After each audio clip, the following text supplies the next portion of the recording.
சென்னையில் விதிமுறைகளை மீறி கட்டடங்களை எழுப்பிய சரவணா ஸ்டோர்ஸ், ஜெயச்சந்திரன், ரத்னா ஸ்டோர்ஸ் உள்ளிட்ட வர்த்தக நிறுவனங்களுக்கு சென்னை மாநகராட்சி மற்றும் சென்னை பெருநகர் வளர்ச்சி குழும அதிகாரிகள் சீல் வைத்து நோட்டீஸ் ஒட்டினர்.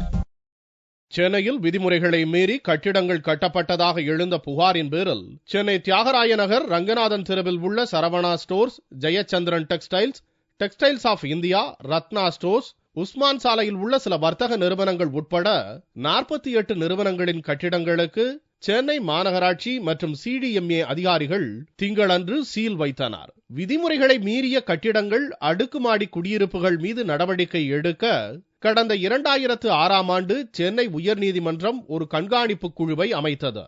இக்குழுவினர் நடத்திய ஆய்வில் டி நகர் உள்ளிட்ட பகுதிகளில் 48 வர்த்தக நிறுவன கடைகளை இடிக்க கடந்த 2007இல் கண்காணிப்பு குழு உத்தரவிட்டது.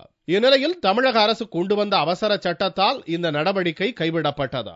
அவசர சட்டம் காலாவதியானதை அடுத்து பரபரப்பான டி நகர் ரங்கநாதன் தெருவில் உள்ள 36 வர்த்தக நிறுவனங்களுக்கு திங்கட்கிழமை அதிகாலை 5:30 மணி அளவில் சென்னை மாநகராட்சி மற்றும் சிடிஎம்ஏ அதிகாரிகள் இணைந்து அந்த கடைகளை மூடி சீல் வைக்கும் பணியை மேற்கொண்டனர். இதுகுறித்து பொதுநல வழக்கு தொடர்ந்த டிராபிக் ராமசாமியிடம் கருத்து கேட்டபோது, தற்போது அதிகாரிகளால் சீல் வைக்கப்பட்டுள்ள கட்டிடங்களில் விதிமுறையை மீறாத கட்டிடங்களும் உள்ளன என்றும் இதனால் லட்சக்கணக்கான தொழிலாளர்கள் பாதிக்கப்படுவார்கள் என்றும் தெரிவித்த ராமசாமி, இந்த கடைகளை வைத்து அனைத்து அரசியல் கட்சியினரும் கோடிக்கணக்கில் மாமூல் வாங்குகிறார்கள் என்றும், எனவே அதிகாரிகள் விதிமுறைகளை மீறிய கட்டிடங்களை மட்டுமே சீல் வைக்க வேண்டும் என்றும் தெரிவித்தார். தேரார் பகுதியிலே பல ஆயிரக்கணக்கான தொழிலாளர்கள் வேலை செய்கின்ற வியாபார ஸ்தலங்களிலே இவர்கள் தேவையில்லாமல் கையூட்டு வாங்கிக் கொண்டு அவர்களை ஊக்குவித்துவிட்டு இன்று கடையே மூடுகிறார்கள் என்றால் இது ஒரு சட்டவிரோதமான செயல்.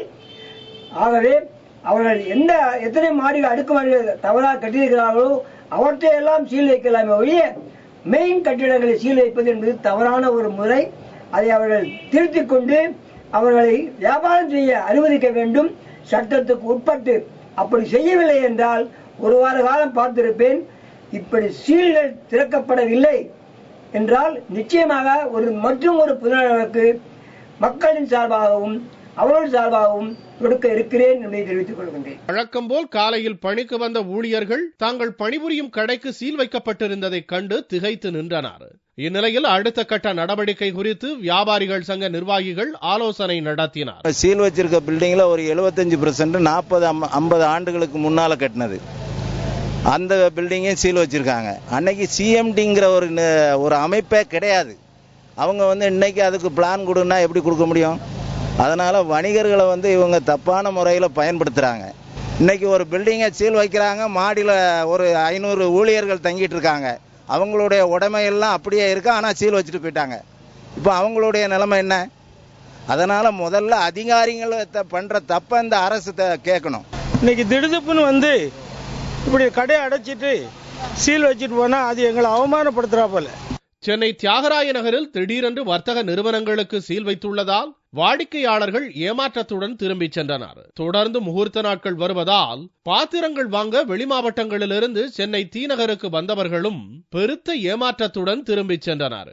எப்பொழுதும் பொதுமக்கள் கூட்டத்துடன் பரபரப்பாக காணப்படும் டி நகர் ரங்கநாதன் தெரு திங்களன்று வெறிச்சோடி கிடந்தது.